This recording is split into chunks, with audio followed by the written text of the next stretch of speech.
नमस्कार मित्रों, ये वीडियो मैं आपको कुछ ख़ास लोगों के प्रश्न के ऊपर बना रहा हूँ और ये बनाना बहुत आवश्यक भी था क्योंकि काफ़ी लोगों के ऐसे प्रश्न हैं, मुझे व्हाट्सएप भी ये किए हुए हैं और उसमें उन्होंने चिंतित इसमें दिखाई दी कि नरेंद्र मोदी जी को अभी कुछ दिन पहले धमकी मिली थी उनके नष्ट करने के लिए।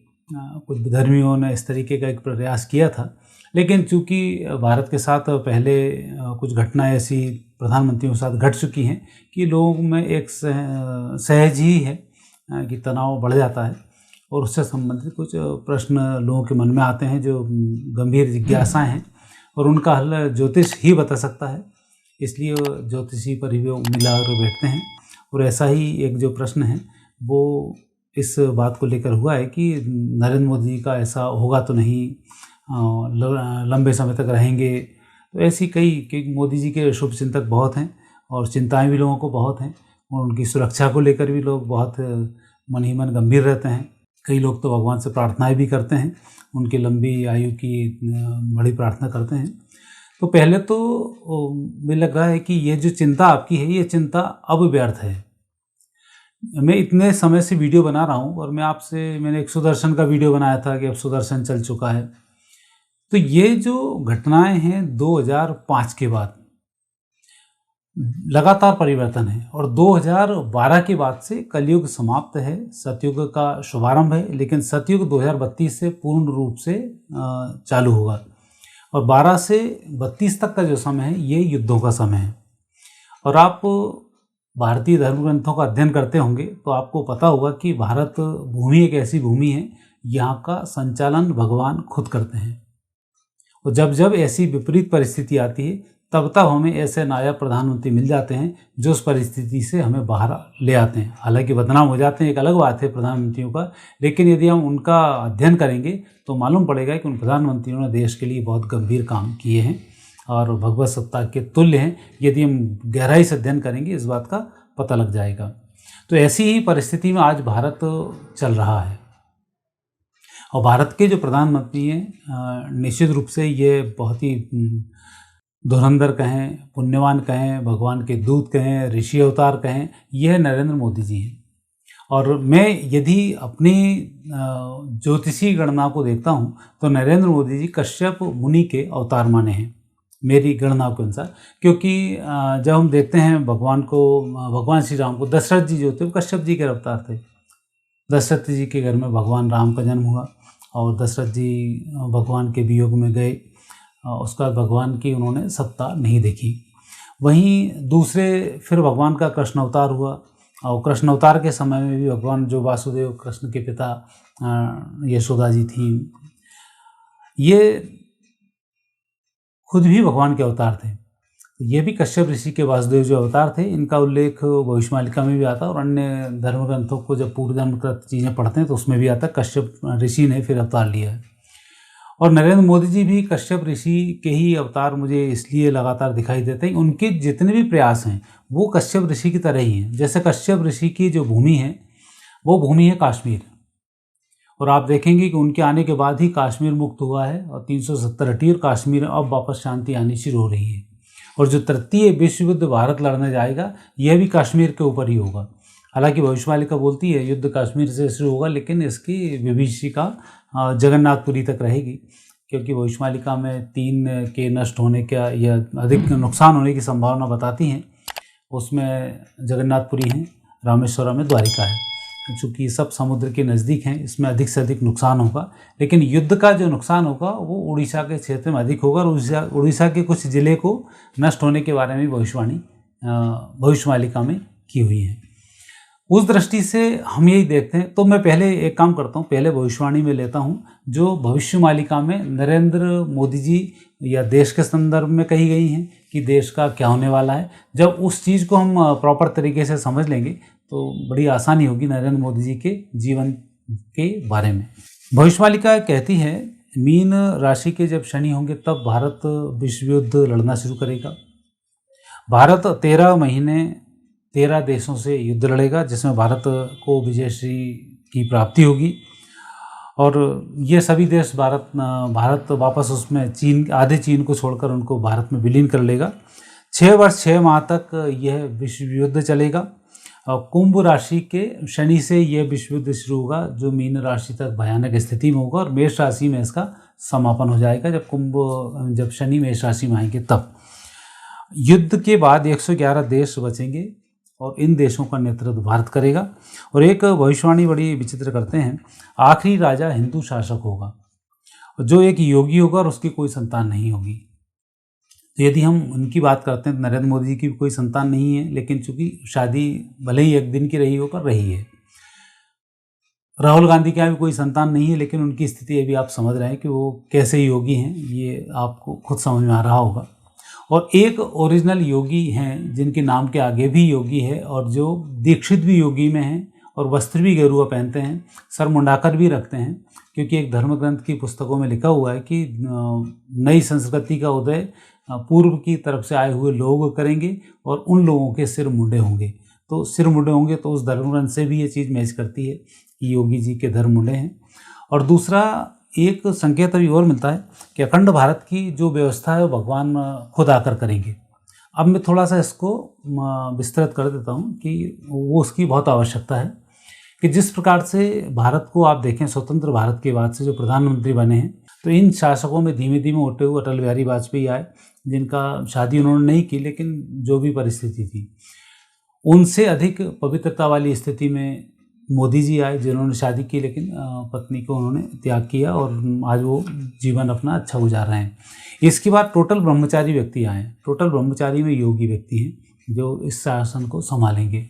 और जब योगी के हाथ में शासन होता है तब फिर भगवान अपनी सत्ता को संभालते हैं, क्योंकि जब भगवान सत्ता लेते हैं, भगवान जब जन्म लेते हैं तो उससे पहले देवी देवता सब पृथ्वी पर आकर अपनी अपनी रिस्पॉन्सिबिलिटी को पूरा करने में लग जाते हैं।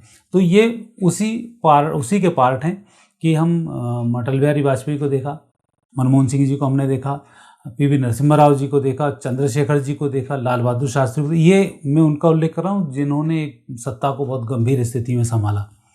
तो वहाँ देखते हुए जब हम अटल बिहारी वाजपेयी तक आते हैं, अटल बिहारी वाजपेयी से हम हटके अब नरेंद्र मोदी जी तक आते हैं। नरेंद्र मोदी जी के बाद जो अगले प्रधानमंत्री जिनको मोदी जी अपने ही कार्यकाल में सत्ता हस्तांतरित करेंगे वो योगी जी होंगे। और योगी जी कुछ दिन शासन कर पाएंगे, उसके बाद भगवान खुद इस सत्ता को ग्रहण करेंगे और योगी जी को आशीर्वाद प्रदान करेंगे और नए भारत के लिए नया संविधान बनेगा, जो सतयुग का संविधान होगा, राम राज्य का वह संविधान होगा। उसकी चर्चा फिर मैं आपसे आगे के कई वीडियो में करूंगा। वह संविधान कैसा होगा, कौन कौन देश भारत के साथ होंगे, भारत का विस्तार कितना होगा, कितने देश भारत में मिलेंगे और भारत में कैसे लोग जीवित रह पाएंगे और कैसे लोग भारत को आगे बढ़ाना ये शुरू करेंगे। तो आप इस बात से समझ तो गए होंगे कि नरेंद्र मोदी जी कोई साधारण व्यक्ति नहीं है और उनकी कुंडली भी असाधारण व्यक्तित्व को दर्शाती है। अब हम देखते हैं नरेंद्र मोदी जी की कुंडली। नरेंद्र मोदी जी की कुंडली में इनका वृश्चिक लग्न है, जो चंद्र कुंडली है, वृश्चिक लग्न है। चंद्र और मंगल इनके लग्न स्थान पर विराजमान है। सूर्य बुध केतु ये एकादश भाव में है। शुक्र और शनि ये दसम भाव में है। गुरु चतुर्थ स्थान पर है। राहु पंचम भाव में है। ये ग्रह योग मैंने पहले भी नरेंद्र मोदी की कुंडली के बारे में एक विस्तृत सा वर्णन किया, उसको आप देख सकते हैं। उसकी मुझे आवश्यकता भी नहीं है कि वहाँ बात करूँ, लेकिन जिस संदर्भ में हम बात कर रहे हैं कि नरेंद्र मोदी जी के को जो धमकी मिल रही है, लोग उनका कुछ बिगाड़ पाएंगे या नहीं बिगाड़ पाएंगे और नरेंद्र मोदी जी क्यों पैदा हुए हैं, मैं उसकी बात कर रहा हूँ। तो इसमें उनकी महादशा बड़ी महत्वपूर्ण है। मंगल की महादशा नवंबर 2021 से 2028 तक है और विश्व युद्ध की जो भविष्यवाणी हमारी भविष्यमालिका करती है वो भी 21 से 28 तक की ही बात करती है और 23 से इस युद्ध के शुरुआत की बात करती है। तो यहाँ पर मंगल की महादशा है और ये महादशा को यदि हम छोटे छोटे चरणों में हम देखते हैं तो 20 अप्रैल 2024 से मई 2024 तक मंगल में शनि रहेंगे। यह इनके चुनाव का समय रहेगा। अगले वर्ष का जो चुनाव है उसमें शनि है, तो निश्चित रूप से कह सकते हैं कि इस समय में नरेंद्र मोदी जी बम्पर जीत हासिल करेंगे और अभी से अधिक बहुमत इनके पास में होगा। और जितने भी विपक्षी दल हैं, शनि के प्रभाव से सारे विपक्षी दल निस्तेनाबूद होंगे, क्योंकि चतुर्थ भाव से शनि की जो दृष्टि है, तृतीय दृष्टि, वह दृष्टि इनके शत्रु भाव पर पड़ रही, तो शत्रुओं का यह निपटारा करेंगी और बड़ी जीत इसमें हासिल करेंगे। दूसरा, अब हम बात करते हैं मई 2024 से 2026 तक।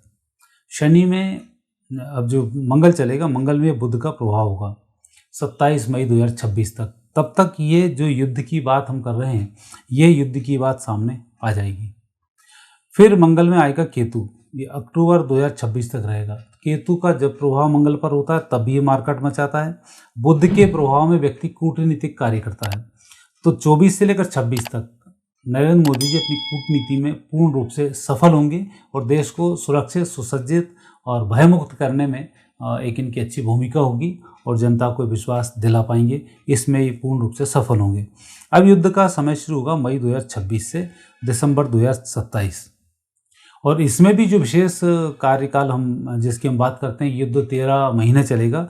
तो 24 अक्टूबर 2026 से शुक्र की अंतर्दशा मंगल में शुरू होगी, जो 24 दिसंबर 2027 तक चलेगी और ये 13 महीने का कार्यकाल होगा, जिसमें भविष्यवाणी 13 माह तक युद्ध लड़ने की जो बात कर रही है वो समय ये होगा और उसमें युद्ध में विजयश्री की प्राप्ति होगी। और दिसंबर 27 के बाद स्थिति बनती है अप्रैल 2028 के अंदर, जब मंगल में सूर्य होगा, तब ऐसा व्यक्ति 10वें भाव का स्वामी है। सूर्य एकादश भाव में विराजमान है, मंगल लग्न स्थान पर विराजमान है, स्वयं ही अपनी सत्ता को किसी व्यक्ति को हस्तांतरण करेगा और जो हस्तांतरित होगी वह सत्ता होगी योगी जी के पास में। तो ये स्थिति इसमें बनती है। तो यहाँ कहीं भी नरेंद्र मोदी जी का किसी भी प्रकार का कोई मार्केश दिखाई नहीं देता है। ये बात अलग है कि व्यक्ति इन सब समस्याओं के चक्कर में, मानसिक तनाव में व्यक्ति रहे, समस्याओं का हल निकाले। चूँकि व्यक्ति योगी होता है तो तनाव की बात हम कर नहीं सकते हैं। व्यक्ति एक खेल ही खेल में इस प्रकार के हल को निकाल लेता है। तो ये स्थिति नरेंद्र मोदी जी की कुंडली बोलती है। अब दूसरी हम बात करते हैं भारत की कुंडली। भारत की कुंडली में भी वृषभ लग्न में राहु विराजमान है, 2 स्थान पर मंगल हैं, 3 स्थान पर सूर्य, शनि, शुक्र, चंद्र, बुध हैं और 6 स्थान पर राहु हैं। तो ये इनकी ग्रह स्थिति बनती है। अब 11 सितंबर 2025 से 32 तक मंगल की महादशा है। अब यहाँ भी मंगल की महादशा है और मंगल दूसरे स्थान पर है, जो मार्काट मजवाता है और दूसरे स्थान का मंगल वाणी दोष भी बनाता है और कुटुंब में वाद विवाद की स्थिति भी बनाकर रखता है।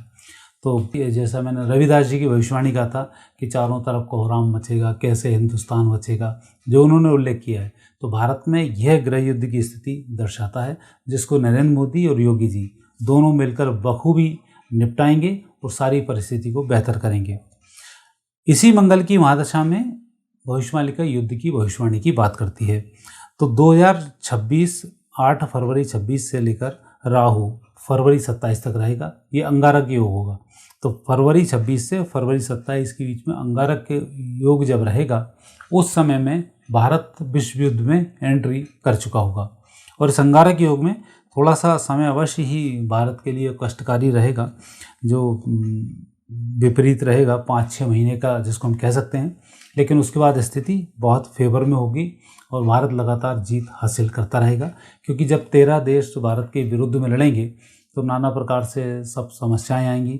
कुछ हमारे बड़े शहरों पर भी खतरा रहेगा, तो स्थिति तो गंभीर रहेगी। लेकिन जब प्रभु सत्ता संभालते हैं, और मैंने पहले उल्लेख किया सुदर्शन चल चुका है, तो इन कई बड़े देशों के परमाणु बम उनके विदेशों में ही फूट जाएंगे, फेंकने की स्थिति में वो नहीं आ पाएंगे, क्योंकि हिमालय राज्य भी सत्ता संभाल चुके हैं। तो हिमालय से ऊपर इस प्रकार की वेपन्स का आने की संभावनाएं भी बहुत कम रहेंगी, क्योंकि वहाँ से हिमालय राज्य जो पार्वती जी के पिता हैं, जिनको आप हम तो स्थिर उनको मानते हैं कि निश्चित रूप से पार्वती जी के पिता हैं, जीवित हैं, सबको हमें, लेकिन आम व्यक्ति उनको एक निर्जीव मानता है कि हिमालय है तो है। और हिमालय की उत्पत्ति भारत को बचाने के लिए हुई है। वह आप स्वयं ही तृतीय विश्व युद्ध में देखेंगे उसका सामना वह कैसे करते हैं। दूसरी स्थिति हम बताते हैं इसमें कि भारत की जो अब कुंडली आएगी, इसमें 2032 तक का जो मंगल का समय है, यह समय 25 से 32 पूरी व्यवस्थाओं को व्यवस्थित करके, सब कुछ उजाड़ करके, सब कुछ नया व्यवस्थित करना और इस स्थिति में आ जाएगा। और जैसे ही राहु की महादशा शुरू होगी, नए भारत का निर्माण हो चुका होगा और फिर नए भारत की वापस नई कुंडली बनेगी, जिसमें कि भगवान जब सत्ता संभालेंगे तो वही भारत का नया संविधान लागू करेंगे, नई सत्ताएं लागू करेंगे। यह सब 2032 में होगा। और इसी के लिए एक तृतीय कुंडली और बात करता हूँ, विश्व कुंडली की। कन्या लग्न है, इसमें 2 स्थान पर केतु हैं, 5वें भाव में चंद्रमा है, 6ठे स्थान पर शनि है, 7वें भाव में गुरु हैं, सूर्य बुध राहु 8वें स्थान पर हैं, भाग्य स्थान पर शुक्र हैं और 10वें भाव में शनि हैं। और चंद्र की महादशा यहाँ पर चल रही है और यह महादशा 2029 तक होगी। यह भी ये संकेत कर रही है कि 15 अक्टूबर 19 से 15 अक्टूबर 29, जिसकी मैं बात करता हूँ कि 2019 में कोरोना की जो एंट्री है, ये विश्व युद्ध की प्रथम एंट्री है। नवंबर दिसंबर में जो कोरोना का प्रवेश हुआ है, ये चंद्र की महादशा में ही है कि ठंडा रोग है, नाक और लंग्स का रोग है और चंद्रमा उसका प्रतिनिधित्व करता है। तो यह जो रोग आया है चंद्र की महादशा में आया है। इस प्रकार के और भी कई वायरस जो लंग्स को प्रभावित करेंगे, मस्तिष्क को प्रभावित करेंगे, ब्लड को प्रभावित करेंगे, ऐसे बहुत सारे, लगभग भविष्यवाणी तो 64 वायरस की बात करती है, 64 वायरस आएंगे और अभी तक 7-8 वेरिएंट इसके आ चुके हैं और कई आने बाकी हैं जो काफ़ी घातक होंगे और उनमें बहुत कम लोग बच पाएंगे। जिनके लंग्स मजबूत होंगे वो सरवाइव कर पाएगा। ये मैंने पहले बताया था, भविष्यवाणी विवेकानंद जी की है कि जिनके फेफड़े मजबूत होंगे, स्नायु मजबूत होंगे, वो वहाँ तक 2032 को देख पाएगा।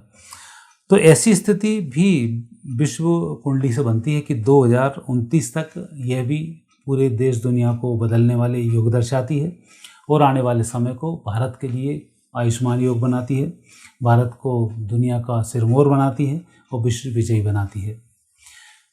तो मित्रों, मुझे लगता है कि अब जो मैंने इस तरह से विस्तृत आपके सामने वर्णन किया नरेंद्र मोदी जी की कुंडली का, देश की कुंडली का, विश्व की कुंडली का, तो आपको समझ में आया होगा कि ऐसी किसी भी प्रकार की घटनाएं नरेंद्र मोदी जी के साथ घटित नहीं होंगी जैसे कि दुर्भाग्य से पूर्व प्रधानमंत्रियों के साथ घटित हुई। और आने वाले समय में नरेंद्र मोदी जी की सत्ता ही हाथ में रहेगी, खुद ही सत्ता को हस्तांतरित करेंगे, कोई उनको पराजित नहीं करेगा। वो फिर योगी हैं, कश्यप मुनि के अवतार कह सकते हैं या उनका अंश कह सकते हैं, स्वयं ही फिर सत्ता से हटकर अपने वानप्रस्थ आश्रम में प्रवेश करेंगे, संन्यास आश्रम में प्रवेश करेंगे और ऐसी स्थिति इस कुंडली में दिखाई देती है। तो आप निश्चिंत रहें कि हमारे जो नरेंद्र मोदी जी हैं ये अद्वितीय व्यक्ति हैं और इस प्रकार के किसी भी प्रकार के दोष उनके ऊपर नहीं लग पाएंगे। मित्रों, ये प्रोग्राम आपको कैसा लगा? अच्छा लगता है तो कमेंट्स बॉक्स में कमेंट्स अवश्य करें और आगे आप क्या जानना चाहते हैं यह भी हमें कमेंट्स करके बतलाएं। फ़ोन भी आप कर सकते हैं, नंबर स्क्रीन पर चल रहे हैं जैसा कि लोग करते हैं। और यदि आप चैनल को अच्छा लगता है सब्सक्राइब करना नहीं भूलें। मुझे आगे दीजिए, फिर नए विषय के साथ आपसे मुलाकात होगी। नमस्कार।